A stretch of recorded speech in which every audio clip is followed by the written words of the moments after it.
తెలుగు భాష పేరుతో కూటమి ప్రభుత్వం మోసం చేస్తుందన్న జూపూడి ప్రభాకర్ రావు. విద్యుత్ ఛార్జీలపై వైసీపీ బహిరంగ చర్చకు రావాలన్న టీడీపీ నేత బాలసుబ్రహ్మణ్యం. విజయనగరం జిల్లాలో నిర్వహించిన జాబు మేళను ప్రారంభించిన మంత్రి శ్రీనివాస్. పవన్ కళ్యాణ్ బాటలో పనిచేస్తున్నామన్న జనసేన పార్టీ నేత కిషోర్.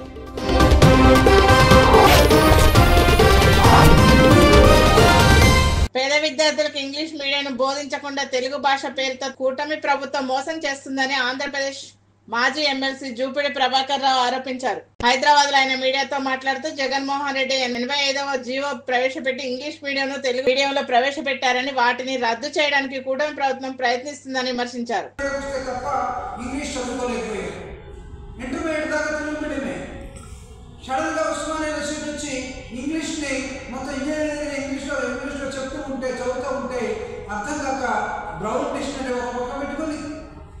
లెక్చర్ చెప్పి నోట్స్ ఒకటి పెట్టుకొని కుర్మీ బుక్ ఒకటి పెట్టుకొని ఈ మూడింటిని ట్రాన్స్లేట్ చేసుకుంటూ బ్రౌన్ నుంచి తెలుగు ఇంగ్లీష్ టు తెలుగు రాసుకొని సొంత నోట్స్ తయారు చేసుకుని మళ్ళీ ఎగ్జామ్స్ పోవాల్సిన పరిస్థితుల్లోకి మేము వెళ్ళిపోయాం. మీకు మా మీద ధైర్యం లేదు. జగన్మోహన్ రెడ్డి గారు చేశారు కాబట్టి ఈ రాష్ట్రంలో ఇంగ్లీష్ మీడియం ఉండడానికి వీళ్ళు ఉంటే పిల్లలందరూ బాగుపడిపోతారు, పేదలందరూ బాగుపడతారు, ఈ రాష్ట్రం అంతా బాగుపడుతుంది. రాష్ట్రం బాగుపడటం ఇంగ్లీష్ బాగుపడటం మీకు ఎవరికి ఇష్టం లేదు. డాక్టర్ బాబాసాహెబ్ అంబేద్కర్ చెప్తాడు, ఇంగ్లీష్ నేర్చుకున్నవాడు ఈరోజు ఈ ప్రపంచంలో ఎలా గౌరవిస్తున్నాడో, ఎలా చలామణి అవుతున్నాడంటే ఒక పులిలాగా ఎలా ఉంటాడంటే, పులి పాలు తాగిన వాడు ఎంత గట్టిగా ఉంటాడో అలా తయారవుతారు ఇంగ్లీష్ నేర్చుకున్నవాడు అని డాక్టర్ బాబాసాహెబ్ అంబేద్కర్ చెప్తాడు. ఆయన కాదు, ఆయన గురువైనటువంటి పూలే, లేకపోతే పెరియారు హిందీని నేషనల్ లాంగ్వేజ్గా వ్యతిరేకించాడు. మెడ్రాస్ ప్రభుత్వం ఉన్నప్పుడు అక్కడ ప్రభుత్వానికి వ్యతిరేకంగా, కేంద్ర ప్రభుత్వానికి వ్యతిరేకంగా, ఎందుకంటే హిందీ నేషనల్ లాంగ్వేజ్ ఉపయోగం లేదు, ఇంగ్లీష్ పెట్టండి కావాలంటే, English is the linking language to the world అన్నాడు ఆయన. కరియా డాక్టర్ బాబాసాహెబ్ అంబేద్కర్ ఏమంటే, ది పులి పాలు తాగిన వాడు ఎంత శక్తివంతంగా ఉంటాడో ఇంగ్లీష్ నేర్చుకున్నవాడు అంత శక్తివంతంగా. అంటే మీ పిల్లలు మాత్రమే శక్తివంతంగా కావాలి, మీ పిల్లలు మాత్రం అమెజాన్ చెక్ కావాలి, సీవర్ కావాలి, మీ పిల్లలే ఇంకొక రూపంలో మొత్తాన్ని ప్రపంచాన్ని ఏడాలి. బట్ పేదవాడు మాత్రం ఎవరు? ఒక సామాన్యుడిగా నేను అడుగుతూ ఉన్నాను. ఇదిగో నిన్న ప్రెస్ మీట్ పెట్టి చెప్పినటువంటి పెద్ద మనుషులు ఏమంటున్నారంటే, తెలుగు మీడియంలో ఎవరైనా చదువుకుంటే వాడికి 5% రిజర్వేషన్ ఇవ్వాలట. సిగ్గుగా లేదా? మీ పిల్లలు ఎవరైనా తెలుగు మీడియంలో చదువుకున్నాడా అంటే, మీడియంలో చదువుకున్న వాడికి రిజర్వేషన్ అంటే మళ్ళా గ్రామాల్లో ఉండే పేదవాళ్ళు గుర్తొస్తున్నారు. నిన్నగా మన విజయవాడలో జరిగిన దానికి చెప్తున్నటువంటి ఒక నేపథ్యం, తెలుగులో చదువుకుంటే 5% రిజర్వేషన్. ఈ ఈబీసీ రిజర్వేషన్ 10% కొట్టేశారు. దానికన్నా మీరు ఈపీఎస్ రాసుకోవచ్చు. మీరు ఉండేదేమో 3%, వచ్చేదేమో 10% ఈబీసీ. అది ఎటు వెళ్ళిపోతూ ఉంటుంది. ఆంగ్ల మాధ్యమం జీవోను రద్దు చేయాలి. జీవో 85 ఈ జీవో చాలా స్పష్టంగా ఏం చెప్పిందంటే, ఇష్టం ఉన్నవాడు. విజయనగరం జిల్లా గజపతి నగర మండల కేంద్రంలో మెగా జాబు మేళ రిక్రూట్మెంట్ ను మంత్రి కొండపల్లి శ్రీనివాస్ ప్రారంభించారు. ఈ సందర్భంగా ఆయన మాట్లాడుతూ 10 ప్రైవేట్ కంపెనీల ద్వారా 1000 మందికి పైగా నిరుద్యోగులకు ఉద్యోగ అవకాశాలు కల్పించాలనే లక్ష్యంగా జాబు మేళ నిర్వహిస్తున్నామన్నారు. కూటమి ప్రభుత్వం అధికారంలోకి వచ్చిన తర్వాత నిరుద్యోగులకు ఉద్యోగులుగా తీర్చిదిద్దడమే లక్ష్యంగా పనిచేస్తుందని తెలిపారు. ఆ మాట 2 నిమిషాలు మీరు వింటే ఒక 10 మంది అయినా ఇన్స్పైర్ అవుతారని కోరుకుంటున్నాను. మీ ఇంటి దగ్గరికి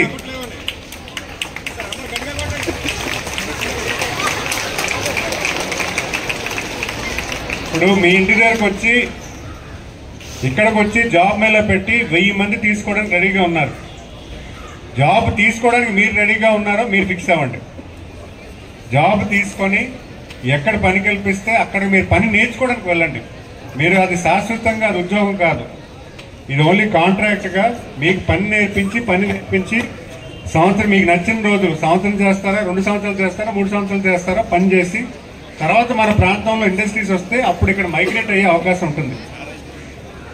సో ఈ అవకాశం పెద్ద ఎత్తున మీరు యూటిలైజ్ చేసుకోవాలి. ఉదాహరణకు ఒక ఎగ్జాంపుల్ చెప్తాను. చూసుకునే బాధ్యత ఆ కంపెనీలు ఉంది. మీకు ఉద్యోగం కల్పించే కంపెనీ కూడా మీకు జాగ్రత్తగా మీకు ఎక్కడైనా షెల్టర్ కానీ లేకపోతే మీ ఎంప్లాయ్మెంట్ వాళ్ళకి సెక్యూరిటీ కానీ ఇచ్చే పరిస్థితి వాళ్ళది ఉంటుంది. ఈరోజు వచ్చిన కంపెనీలు కూడా పెద్ద కంపెనీలు. కొన్ని కంపెనీస్ ఎక్స్క్లూజివ్గా ఫార్మా కంపెనీస్ ఉన్నాయి, అలా కొన్ని సర్వీస్ ఇండస్ట్రీస్ ఉన్నాయి. మీరు మీ ఫ్యామిలీకి, మీ తాలూకా ఇదికి, ఆర్థిక స్థితిగతులకి అవసరం ఉన్నా లేకపోయినా ముందు ఉద్యోగం అయితే జాయిన్ అవ్వడానికి ట్రై చేయండి. ఎందుకంటే ఈరోజు ఎంప్లాయ్మెంట్ అనేది బిగ్గెస్ట్ ప్రాబ్లం. సుమారు 1,15,00,000 నిరుద్యోగులు ఉన్నారు మన రాష్ట్రంలో. అందులో మహిళలే 90 లక్షల మంది. మహిళలందరూ చదువుకున్న వాళ్ళు ఉన్నారు, కానీ ఇంట్లో హౌస్ వైఫ్స్ కింద ఉండిపోతున్నారు. పెళ్లి చేస్తారు, హౌస్ వైఫ్ కింద పెట్టేశారు. ఇప్పుడు వాళ్ళకి ఉద్యోగం కావాలంటే వాళ్ళకి స్కిల్ కావాలి. అవునా? మరి ఈరోజు అంటే యూత్ కూడా నేను చూశాను.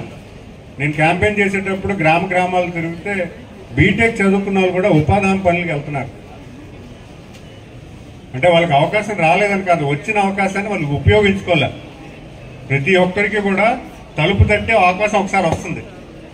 ఆ అవకాశం వచ్చినప్పుడు మనం అత్యాశపోకుండా ఫస్ట్ ఒక ఛాన్స్ తీసుకుందాం, నేర్చుకుందాం. ఉద్యోగం మీకు జీతం ఇచ్చినా మీ తాలూకు స్కిల్ ఎన్హాన్స్ అవుతుందా? ఏదో ఒకటి నేర్పిస్తున్నారు కదా. ఇక్కడ మీరు కాలేజీకి వచ్చారు, ఈ కాలేజీకి ఎందుకు రావాలి? చిన్న చిన్న కాలేజీలు కూడా ఉన్నాయి. ఇక్కడికి వస్తే మీకు బాగా నేర్పిస్తారనే కదా. అలాగే స్కిల్లో కూడా ఒక ఎంప్లాయ్మెంట్ తీసుకొని మనం నేర్చుకుంటే రేపు మన ప్రాంతంలో ఇండస్ట్రీస్ వస్తే మీరు వెంటనే ఇక్కడ రావచ్చు. అవునా? నేను అనంతపూర్ వెళ్ళాను. కియా కంపెనీలో పెద్ద మంది, సుమారు 10,000 మంది ఎంప్లాయ్ చేసినారు. దాంట్లో చాలా మందికి ట్రైనింగ్, అదే కింద కుర్రోళ్ళు ట్రైనింగ్ లేకపోవడం వల్ల పక్క రాష్ట్రాల నుంచి వచ్చి అక్కడ జాయిన్ అయ్యారు. అర్థమవుతుందమ్మా? పక్క రాష్ట్రాలు వచ్చి అక్కడ ఎంప్లాయ్మెంట్ కింద జాయిన్ అయ్యారు, కుర్రోళ్ళు లేకపోవడం వల్ల. ఈరోజు మనకి రేపొద్దున ఇక్కడ ఇండస్ట్రీస్ వస్తే మన పిల్లలకి వస్తే బాగుంటుందని ఆశించే ప్రతి ఒక్కరు కోరుకుంటాం. కానీ మీ దాంట్లో స్కిల్ లేదనుకోండి, అది రాదు. మొదటగా నేను రిక్వెస్ట్ చేసేది, మీ తాలూకు స్కిల్ ఇంప్రూవ్ చేసుకోండి. కాలేజీలో చెప్పేది ఉద్యోగం, ఇండస్ట్రీలో వేరువేరుగా ఉంటాయి. ఇండస్ట్రీలో ఏదైతే నేర్చుకుంటారో అది మీకు భవిష్యత్తులో ఎక్కువ నేర్చుకునే అవకాశం ఉంటుంది. కాలేజీలో మీకు నేర్పించేది బేసిక్ సైన్స్, కామన్ సెన్స్. కొత్తది నేర్చుకోవడానికి అవగాహన కల్పించే విధంగా ఒక కామన్ సెన్స్ క్రియేట్ చేస్తారు. ఆ కామన్ సెన్స్ని యూటిలైజ్ చేసుకొని ఏదైనా నేర్చుకోవాలనే శక్తి మీకు ఇస్తుంది. కనుక ఈరోజు సుమారు 1000 మంది ఎంప్లాయ్మెంట్ ఇద్దామనే ఆలోచనతో ఇక్కడ ఎంప్లాయర్స్ వచ్చారు. మీరు అవసరం ఖచ్చితంగా మీరు జాబ్ తీసుకుంటే మాత్రం జాయిన్ అవ్వండి. ఏదో ప్యాషన్, కొంతమంది నేను చూశాను ప్యాషన్కి జాబ్ తీసుకొని తర్వాత వెళ్ళడం మానేస్తున్నారు. మీరు తీసుకునేది వాస్తవమే, కానీ ఇంకోరికి వచ్చే జాబ్ మీకు ఇంకో వ్యక్తిని అవకాశం అంటే ఉద్యోగం ఇచ్చే అవకాశాన్ని మీరు కోల్పడుతున్నారు. నిజంగా మీకు జాబ్ ఇంట్రెస్ట్ ఉండి చేస్తానంటే మాత్రం జాబ్ తీసుకోండి. దాన్ని పూర్తిగా యూటిలైజ్ చేసుకొని మీ తాలూకు స్కిల్ని కూడా ఎన్హాన్స్ చేసేలాగా మీరు చేసుకోండి. మీకు ఓన్లీ ఒక అవకాశం ఇస్తున్నాం, మీరు ఇక్కడ పెద్ద పెద్ద కంపెనీలు ఇక్కడ తీసుకొచ్చి వీళ్ళు ఆ పక్కన ఇప్పుడు హైదరాబాద్లో ఉన్న కంపెనీ ఇక్కడ తీసుకొచ్చాం. ఎందుకు తీసుకొచ్చాం? అక్కడ మనుషులు లేక కాదు, మా వాళ్ళకి అవకాశం ఇవ్వండి. మా వాళ్ళు నేర్చుకుంటారు, మా వాళ్ళు పనిమంతులు అవుతారు. రేపు పనిమంతులు అయిన తర్వాత మా ప్రాంతాన్ని మళ్ళీ తెచ్చుకునే అవకాశం మాకు ఉంటుంది అనే ఆలోచనతో. కనుక మీరు ఇది పూర్తిగా సద్వినియోగం చేసుకోండి.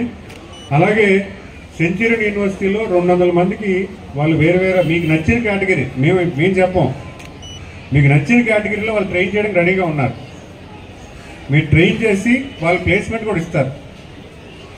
లేటెస్ట్ టెక్నాలజీ, డ్రోన్ టెక్నాలజీలో కూడా ట్రైనింగ్ ఇవ్వడానికి రెడీగా ఉన్నారు. ఆ ట్రైనింగ్ తీసుకోవాలంటేనే బయట బోల్డ్ డబ్బులు అవుతాయి. కాబట్టి మీలో ఇంట్రెస్ట్, మీలో ఉన్న ఆ కసి, నేను ఉద్యోగం కొట్టాలి, నేను మా పేరెంట్స్కి గర్వంగా ఫీల్ అయ్యాలి, నేను చేయాలి అనే ఒక ఫీలింగ్ మీలో ఉండాలి.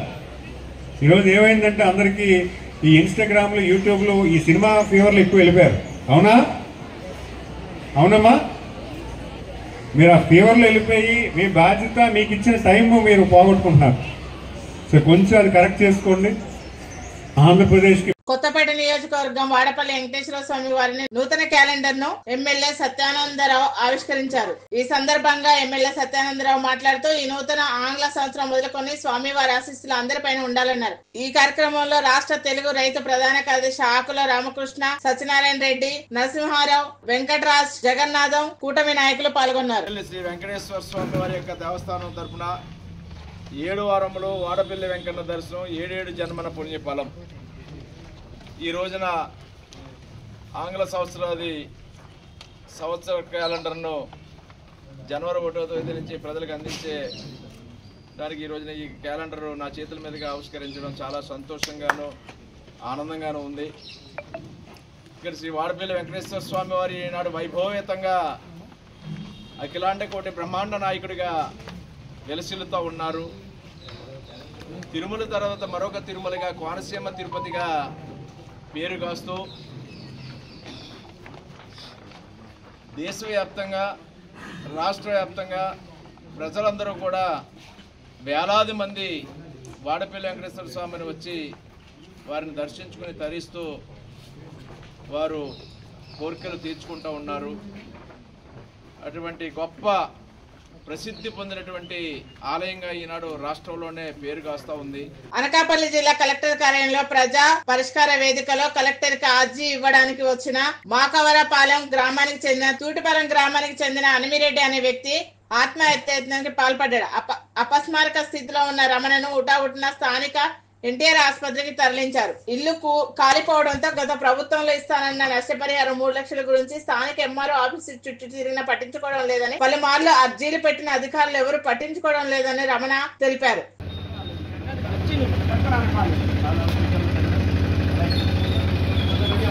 వైసీపీ హయాంలో కరెంటు ఛార్జీలు పెంచి ధర్నాలు చేస్తే ప్రజలు ఎవరు నమ్మరని టీడీపీ నేత బాలసుబ్రహ్మణ్యం అన్నారు. విద్యుత్ ఛార్జీల పెంపుపై బహిరంగ చర్చకు వైసీపీ నేతలు రావాలని సవాల్ విసిరారు. గడిచిన 5 ఏళ్లలో 10 సార్లు విద్యుత్ ఛార్జీలు పెంచిన ఘనత జగన్మోహన్ రెడ్డిది అని ఆరోపించారు. ఎన్నికలు అయిపోయినాయి, ఎక్కడ కూడా ఎటువంటి అవాంఛనీయ సంఘటనలు కానీ, ఒక లా అండ్ ఆర్డర్ ప్రాబ్లం కానీ, పేదలకు పెన్షన్లు అందకుండా పోవడం కానీ ఏది లేదు. అన్నీ సక్రమంగా జరుగుతూ ఉన్నాయి తెలుగుదేశం ప్రభుత్వ పరిపాలనలో. 6 నెలల నుంచి మన ఉనికిని చాటుకోకపోతే రాజకీయ మనుగడకు ప్రమాదమని తలంచి జగన్మోహన్ రెడ్డి తన అనుచరులకు ఆదేశాలు ఇస్తే వాళ్ళంతా జిల్లా కలెక్టర్ కార్యాలయాల దగ్గరకు వచ్చి ఒక ప్రజలకు అబద్ధాలు చెప్పే కార్యక్రమం చేపట్టి దాన్ని ఒక ధర్నాగా వాళ్ళు చెప్పుకుంటున్నారు. నేను ఈ ధర్నా కార్యక్రమం చేసిన వైఎస్ఆర్ కాంగ్రెస్ పార్టీ రాష్ట్ర ప్రధాన కార్యదర్శి గడికోట శ్రీకాంత్ రెడ్డి గారిని కానీ, లేదా జిల్లా అధ్యక్షుడు ఆకేపాటి అమర్నాథ్ రెడ్డిని కానీ, మిగతా నాయకులను సూటిగా అడుగుతా ఉన్నా. తెలుగుదేశం పార్టీ తరపున, ప్రజల తరపున ఈరోజు రాష్ట్రంలో అన్ని వ్యవస్థలతో పాటు విద్యుత్ వ్యవస్థ కూడా సంక్షోభంలో ఉండడానికి కారణం మీ నాయకుని ప్రవర్తన కాదా? మీ మనసుకు తెలియదా? తెలుసు, కానీ మీరు నాయకుని ఆదేశాలు పాటించాలనే ఉద్దేశంతో ఒక అవాస్తవాలు ప్రచారం చేసే ఉద్దేశంలో భాగంగా మీరు చేపట్టిన ధర్నా అపహాస్యం పాలై ప్రజలు మిమ్మల్ని, మీరు చెప్పిన అబద్ధాలను, మీరు చేసిన మోసాలను తిరస్కరిస్తే మళ్ళీ మీరు అదే విధానంలో ప్రజల ముందుకు రావడం ఈ ప్రజాస్వామ్యంలో మంచి పరిణామమేనా? మీలో మీరు ప్రశ్నించుకోండి. అనకాపల్లి పట్టణంలో గాంధీనగర్ అంజయ్యనగర్ కాలనీలోని శ్రీ వెంకటేశ్వర స్వామి దేవస్థానంలో స్వామివారు ధ్రువమూర్తికి జగన్మోహన్ అవతారంలో భక్తులకు దర్శనమిచ్చారు. ధనుర్మాసాన్ని పురస్కరించుకుని వైష్ణవ దేవాలయాల్లో ఈ నెల రోజులు స్వామివారు భక్తులకు దశావతారాల్లో దర్శనమిస్తారని ప్రధాన అర్చకులు రేజేటి గోపాలాచార్యులు తెలిపారు. భక్తులు స్వామివారిని దర్శించుకొని స్వామి కృపా కటాక్ష వీక్షణలు పొందగలరని కోరారు. స్వామి శ్రీయప్పతి నారాయణమూర్తి కొత్త సృష్టి ప్రారంభించడం కోసం పరిత్రాణాయ సాధూనాం వినాశాయ చతుష్కృతాం ధర్మ సంస్థాపనార్థాయ సంభవామి యుగే యుగే గీతలో మనకి బోధించినట్టుగా శ్రీయపతి శ్రీమన్నారాయణమూర్తి దుష్టుల్ని సంహరించడం కోసం, శిష్టుల్ని రక్షించడం కోసం ప్రతి యుగంలోని అవతారాలు దాలుస్తానని చెప్పాడు. అట్లాగే స్వామి ఎత్తినటువంటి అవతారాలు 21 అవతారం. ఈ 21 అవతారాల్లో అతి ప్రాముఖ్యమైనటువంటి అవతారం జగన్మోహిని అవతారం. ఈ అవతారం క్షీర సముద్రాన్ని చిలికినట్లయితే యుగాంతములో ఈ యుగములో కావలసినటువంటి కొత్త సృష్టికి కావలసినటువంటి దివ్యమైనటువంటి వస్తువులు ఆవిర్భవించడం కోసం శ్రీమన్నారాయణమూర్తి వారు సెలవు ఇస్తారు. దాని మేరకు దేవతలు రాక్షసులు కూడా క్షీర సముద్రాన్ని చిలకడానికి సిద్ధపడతారు.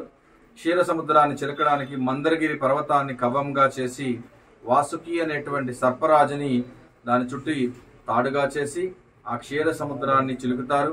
ఆ క్షీర సముద్రాన్ని చిలికినప్పుడు ఆ క్షీర సముద్రంలో నుంచి దివ్యమైనటువంటి వస్తువులు కల్పవృక్షము, కామధేనువు, అలాగే మహాలక్ష్మి, అమృత కలస, అలాహలము, ఇలా అన్ని రకాలైనటువంటి దివ్యమైనటువంటి వస్తువులు ఆవిర్భవిస్తాయి. అందులో ముఖ్యమైనటువంటిది ఈ అమృత కలస. అమృత కలస ఎవరైతే పుచ్చుకుంటారో వారికి చిరంజీవులుగా ఉంటారని సెలవు ఇస్తారు. అందుచేత దేవతలు రాక్షసులు కూడా వాసుకి అనేటువంటి సర్పరాజుతో ఆ అమృత కలసను ఉద్భవించేటువంటి క్షీరసాగర మదనం చేసి అమృత కలసను ఉద్భవింపజేస్తారు. ఎవరైతే పుచ్చుకుంటారో వారు చిరంజీవులుగా ఉంటారని చెప్పినందువలన ఇద్దరు కూడా పోటీ పడతారు. అందుచేత ఇద్దరు కూడా ఒక ఉద్యానవనంలోనికి వెళ్ళి కూర్చుంటారు. దానికి శ్రీమన్నారాయణమూర్తి వారు దివ్యమైనటువంటి అందమైనటువంటి పురుషుల్ని కూడా మోహించేటువంటి పుంసాన్ మోహన రూపాయ, పురుషుల్ని కూడా మోహించేటువంటి అందగాడిగా స్త్రీ రూపాన్ని దాల్చినవాడే యవ్వనముగా నడుచుకుంటూ స్వామి విహరిస్తూ ఆ అమృత కలస పట్టుకుని వస్తాడు. దేవతలందరికీ కూడా అమృతాన్ని, ఆ రాక్షసులందరికీ కూడా ఆలాహలాన్ని ఇచ్చి ఆ దేవతల్ని రక్షించినటువంటి అవతారం జగన్మోహిని అవతారం. గత 10 సంవత్సరాలుగా జవాబుదారీతనం చూపిస్తామంటూ డిప్యూటీ సీఎం పవన్ కళ్యాణ్ బాటలోనే పనిచేస్తామని జనసేన పార్టీ నేత కిషోర్ అన్నారు. అనేక సమస్యలపై నగర కమిషనర్ ని కలిశామని చెప్పారు. గత ప్రభుత్వ హయాంలో అనేక అక్రమాలు జరిగాయని విమర్శించారు. కార్పొరేషన్ లిమిట్ లోని పలు సమస్యలు మన మున్సిపల్ కమిషనర్ గారికి తెలియజేయడం జరిగింది.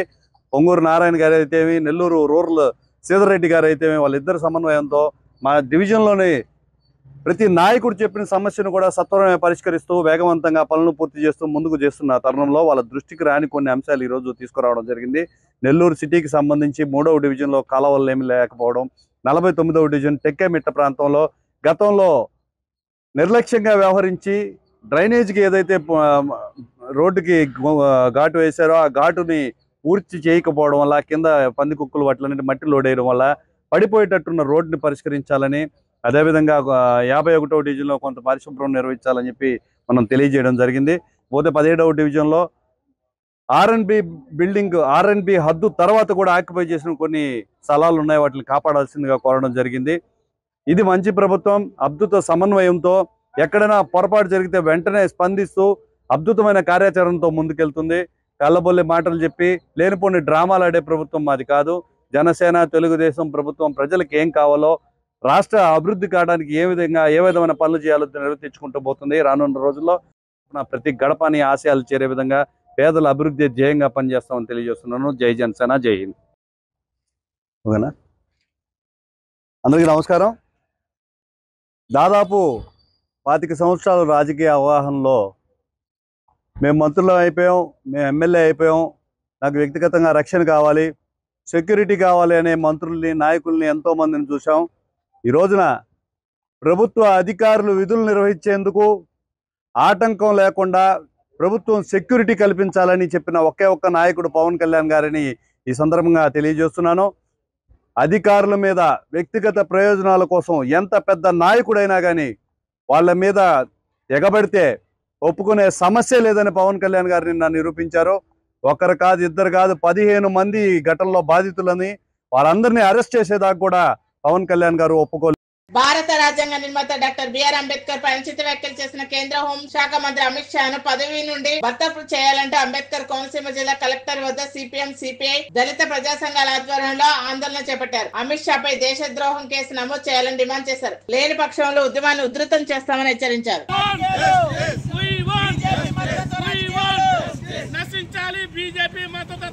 ఖండిస్తూ దేశవ్యాప్తంగా రాష్ట్ర వ్యాప్తంగా వామపక్షాలు దళిత ప్రజా సంఘాల ఆధ్వర్యంలో ఈరోజు నిరసన కార్యక్రమాలు పిలిపివ్వడం జరిగింది. అందులో భాగంగా డాక్టర్ బిఆర్ అంబేద్కర్ కోనసీమ జిల్లా కలెక్టర్ కార్యాలయం ముందు వివిధ ప్రజా సంఘాలు వామపక్షాలు దళిత సంఘాల ఆధ్వర్యంలో నిరసన కార్యక్రమం తెలియజేస్తా ఉన్నాం. ప్రధానంగా బీజేపీ అధికారంలోకి వచ్చే ముందే చెప్పింది ఈ దేశంలో ఉన్నటువంటి అత్యున్నతమైనటువంటి రాజ్యాంగాన్ని మేము మార్పు చేస్తాం అనేటువంటి మాట బహిరంగంగానే చెప్పింది.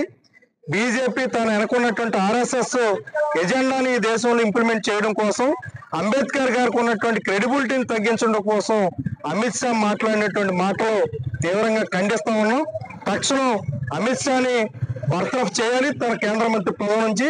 ఈ దేశ ప్రధాని మొత్తం దేశ ప్రజలందరికీ కూడా అమిత్ షాతో కలిపి క్షమాపణ చెప్పాలి. ఈ రోజు ప్రధానంగా అంబేద్కర్ మీద వ్యాఖ్యలు చేయడం అంటే ఈ దేశ రాజ్యాంగాన్ని కించపరచడం, ఈ దేశ ప్రజాస్వామ్యాన్ని కించపరచడంగా మేము భావిస్తా ఉన్నాం. అనకాపల్లి జిల్లా నక్కపల్లి మండలం రాజాయపేట ప్రాంతంలో 1800 ఎకరాల్లో బల్క్ డ్రగ్స్ ఏర్పాటు చేయవద్దని నిర్వాసితులు నిరసన వ్యక్తం చేశారు. ఇప్పటికే హెరిటో డ్రగ్స్ మందుల కంపెనీ వ్యర్థ రసాయన జలాల వల్లే మత్స్య సంపద నశించిపోయి ఉపాధి కోల్పోయామన్నారు. ప్రభుత్వం బల్క్ డ్రగ్స్ కుంపటి పెట్టి తమ జీవితాలతో చెలగాట ఆడవద్దని మండిపడ్డారు.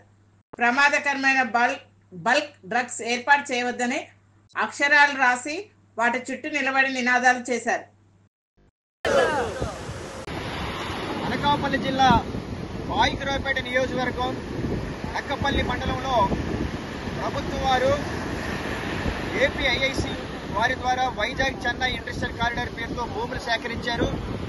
ఆ భూముల్లో ఇప్పుడు సుమారుగా 1800 ఎకరాలని బల్క్ డ్రగ్స్ యూనిట్లు ఏర్పాటు చేయాలని, 2200 ఎకరాల్లో Arcelor Mittal Nippon steel plant ఏర్పాటు చేయాలని చెప్పి సన్నాహాలు చేస్తూ ఉన్నారు. అందులో భాగంగా ప్రస్తుతం బల్క్ డ్రగ్స్కి సంబంధించి ఎస్ఆర్ఆర్ కన్సల్టెన్సీకి ప్రభుత్వం అప్పగించింది. ప్రభుత్వం వారు, పోలీసు వారు, రెవెన్యూ వారు, ఏపీఐఐసి అధికారులు అంతా కుమ్మక్కయ్యి ముఖ్యంగా పాయికరావుపేట నియోజకవర్గానికి ప్రాతినిధ్యం వహిస్తున్నటువంటి రాష్ట్ర హోంమంత్రి గారి యొక్క కనుసన్నల్లో వందలాది మందిని పోలీసుల్ని మోహరించి ఇవాళ సాగు చేస్తున్నటువంటి సాగుదారుల భూములకి పరిహారం ఇవ్వకుండా, రైతుల యొక్క భూములకి డబ్బులు ఇవ్వకుండా, నష్టపరిహారం చెల్లించకుండా చెట్లకు, కొబ్బరి తోటలకు, జీడి మామిడి తోటలకు పూర్తి స్థాయిలో చట్ట ప్రకారం వాళ్ళు ఇస్తామన్నటువంటి నష్టపరిహారం చెల్లించకుండా నిన్నటి నుంచి పెద్ద జేసీబీలు యంత్రాలతో అత్యంత దారుణంగా, దౌర్జన్యంగా అందరినీ భయభ్రాంతిని గురిచేసి ఇవాళ పోలీసులు మోహరించి చెట్లన్నింటినీ కూడా నేలమట్టం చేస్తా ఉన్నారు. ఇదంతా కూడా రాష్ట్ర హోంమంత్రి అనితా గారి సారథ్యంలోనే జరుగుతూ ఉంది. నిన్నగాక మొన్న 29వ తేదీన రాజీపేట రావడం జరిగింది ఆమె. ఈ సందర్భంగా రాజీపేటలో ఉన్నటువంటి మత్స్యకార యువకులందరూ కూడా అడిగారు, అమ్మా ఇప్పటికే ఏర్పాటు చేసినటువంటి హెరిటో డ్రగ్స్ వల్ల వాళ్ళు వదులుతున్నటువంటి వ్యర్థ రసాయన జలాలు సముద్రంలో కలిసి మత్స్య సంపద నశించిపోయి మా ఉపాధి కోల్పోయి మేము తీవ్రంగా నష్టపోతా ఉన్నాం. అంతేకాదు అనేక రకాల వ్యాధుల బారిన పడి అనేక మంది మరణించారు. ఇప్పటికీ కూడా అనేక మంది లక్షల రూపాయలు ఖర్చు చేసి ఇవాళ వైద్యం చేయించుకున్నటువంటి పరిస్థితి కనబడతా ఉంది. ఇటువంటి నేపథ్యంలో మరో కుంపటి మా నెత్తి మీద పెట్టే పద్ధతిలో మీరు బల్క్ డ్రగ్స్ యూనిట్లు ఇక్కడ ఏర్పాటు చేయడం కోసం సన్నాహాలు చేస్తూ ఉన్నారు. దీన్ని మేము ఎట్టి పరిస్థితుల్లో అంగీకరించాం. దయచేసి ఇక్కడ బల్క్ డ్రగ్స్ ఏర్పాటు చేయొద్దు అని కోరడం జరిగింది. ఇది న్యాయమైనటువంటి కోరిక, సమంజసమైనటువంటి కోరిక. ఎందుకంటే అభివృద్ధి అయినా ఏదైనా ప్రజల యొక్క భాగస్వామ్యంతో ప్రజలకి ఎటువంటి అసౌకర్యం కలగకుండా, అనారోగ్యాలు బారిన పడకుండా ఉండే విధంగా ఉండేటువంటి అభివృద్ధి కావాలి తప్ప ఇవాళ విదేశాల్లో కాకినాడ SEZ లో నిషేధించినటువంటి బల్క్ డ్రగ్స్ యూనిట్లని ఇవాళ రాజీపేట పరిసర ప్రాంతంలో ఏర్పాటు చేయడం కోసం స్వయాన హోంమంత్రి గారు కంకణం కట్టుకుని రాష్ట్ర ముఖ్యమంత్రి గారిని ఒప్పించి జనవరి 8వ తేదీన స్వయాన ఈ దేశ ప్రధానమంత్రి చేత శంకుస్థాపన చేయించాలని చెప్పి సన్నాహాలు చేస్తా ఉన్నారు. దీన్ని మేము తీవ్రంగా వ్యతిరేకిస్తా ఉన్నాం, తప్పుపడతా ఉన్నాం. 2013 భూసేకరణ చట్ట ప్రకారం భూములు కోల్పోయినటువంటి రైతులకి ఇవ్వాల్సినటువంటి పరిహారం పూర్తి స్థాయిలో చెల్లించాలి, చెట్లకు ఇవ్వాలి. అలాగే ఇల్లులు కోల్పోతున్నటువంటి వారికి వేరే ప్రాంతంలో పునరావాసం కల్పించాలి. 18 సంవత్సరాలు నిండిన ప్రతి ఒక్కరికి ఇవాళ ఉపాధి కోల్పోతున్నటువంటి వారికి 15 లక్షల రూపాయల ప్యాకేజీ ఇవ్వాలని చెప్పేసి అడుగుతా ఉన్నాం. ఇల్లులు కోల్పోతున్నటువంటి వారికి 25 లక్షల రూపాయల ప్యాకేజీ ఇవ్వాలని చెప్పేసి అడుగుతా ఉన్నాం. ఎప్పటికైతే మీరు భూములు స్వాధీనం చేసుకుంటారో అప్పటికి 18 సంవత్సరాలు నిండిన ప్రతి ఒక్కరికి ప్యాకేజీ ఇవ్వాలని చెప్పేసి మేము అడుగుతా ఉన్నాం. ఇవన్నీ కూడా పరిష్కారం చేయకుండా ఇవాళ ఏకపక్షంగా ప్రభుత్వం ప్రజల్ని, మత్స్యకారుల్ని, రైతుల్ని, వృద్ధిదారుల్ని, పేదల్ని భయభ్రాంతులకు గురి చేసి ఈ రకంగా ఇక్కడ bulk drugs, Arcelor Mittal steel plant నెలకొల్పాలని చెప్పి చూస్తా ఉన్నారు. ఇది చట్ట ఉల్లంఘన. దీన్ని మేము తీవ్రంగా వ్యతిరేకిస్తా ఉన్నాం. ఎప్పటికైనా సరే ప్రభుత్వం తమ యొక్క ఆలోచన విరమించుకొని please like, share and subscribe Sneha TV.